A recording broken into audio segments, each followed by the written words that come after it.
Isang istoryang masayang ilalarawan, buong buo at walang pinag-aawayan. Ako ang pangwalot bunso sa magkakapatid. Sabi nila nung bata pa ako, saya ang aking hatid. Biglang sinubok ng panahon ang buhay namin. Di pala sapat na kompleto kayo't may nakakain. Unos natatago sa damdamin naming lahat. Nung si mamay nagkaroon ng karamdamang kay bigat. Sa edad ko 10, damang ko na ang kalungkutan. Habang hinihilot ko likod ko nga pinipigilan. Mga luwas sa mata na gusto nang bumagsak.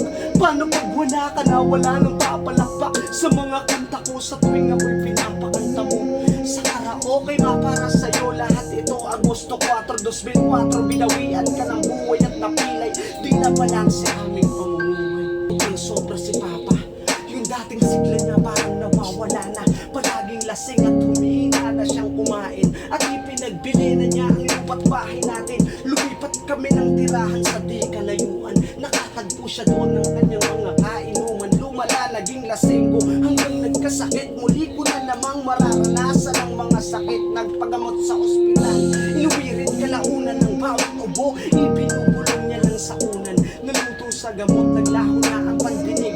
Kinakausap ko siya ng walang busis ang aking bibig. Isang tanghali umulis ako nanguha ng mangga. Dalakan mo ako anak kahit isa. Yan ang bilin bago ko tumingin ang pupuntahan. Ilang saglit ang nagdaan, bigla akong kinabahan. Agad ako na umuwi, medyo nagmamadali. Sa kutob ko, Diyos ko sana ako ay nagkakamali. Tinulak ko pinto, pagpasok ko agad kang tinapik.